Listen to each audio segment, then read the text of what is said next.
The cover was, in some people's estimation, a lightened version of India, and some people suggested everything from skin bleaching to super duper Photoshop and airbrushing and everything. There was a big controversy about what that might mean. India, of course, responded to that. In fact, she put out some tweets that directly dealt with this question. She wrote, personally speaking, I'm happy to say I have not bleached my skin, LOL and ROTF. At the thought. That's rolling on the floor for y'all.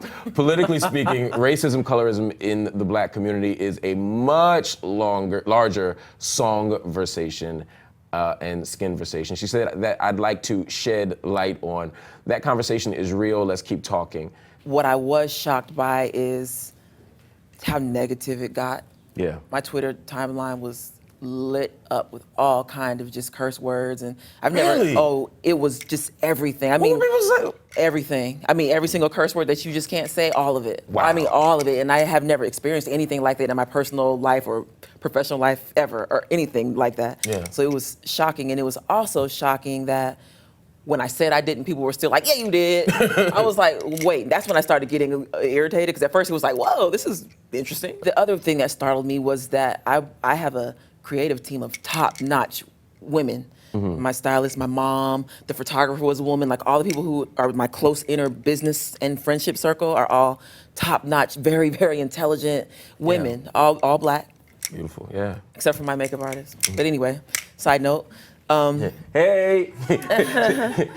Hey, token Asian sister. No, so none of us saw it like that. I mean, none of us were like, yeah, you look light, that's good. It wasn't like that. It was just like there was a beautiful, luminous picture. Of course, I know what colorism is. I know, and I've done it to other people like, hey, she look kind of light. I've done it. I've said a lot of things about a lot of artists and the things that they do. A lot of things. You know, I see the same things everybody else sees, and in my private conversations, I say a lot of the same things. Why is she wearing that? She needs to put that drink down. Like, I do all the same stuff, you know what I mean? Yeah. But it was, you know, shocking to me that somebody was doing it to me. But I just wanted to create an image that was luminous, like glowing. The dress, my mother made the dress in this metallic upholstery fabric that's metallic, and a backdrop that's metallic. I just wanted to glow. In hindsight, if I had known it was going to be perceived that way, I wouldn't have done it. Really? No, I wouldn't have go, yeah, let me put this out. I wouldn't have done it, but I didn't see what people saw. Because of how it would have affected other people? Because I don't ever want to put out an image of myself that doesn't represent anything I believe in. You know, for me, I just wanted to look luminous, but sometimes people don't understand the things that you're doing without a lot of extra talk. Yeah. So I wouldn't have done it unless I knew I could control. There's songs that I don't release, songs that I write that are really personal. I just like, maybe I'm gonna hold this for a while, because they're not gonna understand what I'm saying. Yeah. And I don't want to be judged or misperceived. I cannot stand being misunderstood. Zoe Saldana was chosen to be she was chosen to play Nina Simone in the biopic, the upcoming biopic. And many people found it problematic that Zoe Saldana was chosen, because Nina Simone herself obviously was a dark-skinned woman, and they felt that Zoe Saldana might be a problematic choice. India.Arie, you of course responded to this as well, and you said, yes, there should be a movie made, and yes, they should have chosen someone who looks like Nina Simone, especially since her race played such a pivotal role in who, what, and why she was. That aside for a second, this just looks weird. It looks like a person in blacker face with a fake nose.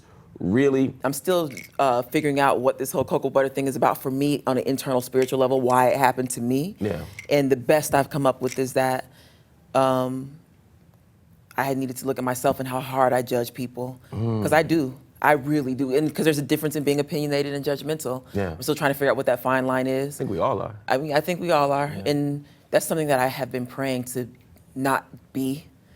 And now I understand you never know what people are going through or what their backstory is, or you just never know. I think of Snoop Lion a lot these days. Yeah. Because, you know, if you didn't know anything about him, you would think, what's this guy doing? And, you know, but when you think of where he came from to where he's trying to be, you appreciate that journey. You appreciate that journey. You don't know anything about anyone. Yeah. So how can you judge?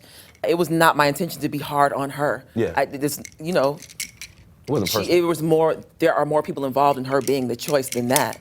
And also, we didn't read my full statement, but I also said, I think perhaps spiritually, there's a reason why she was chosen. And if that reason comes to light, then how can I say anything? Yeah.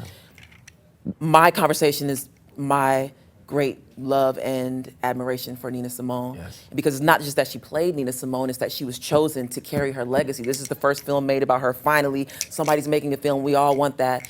And then I still don't agree with the choice.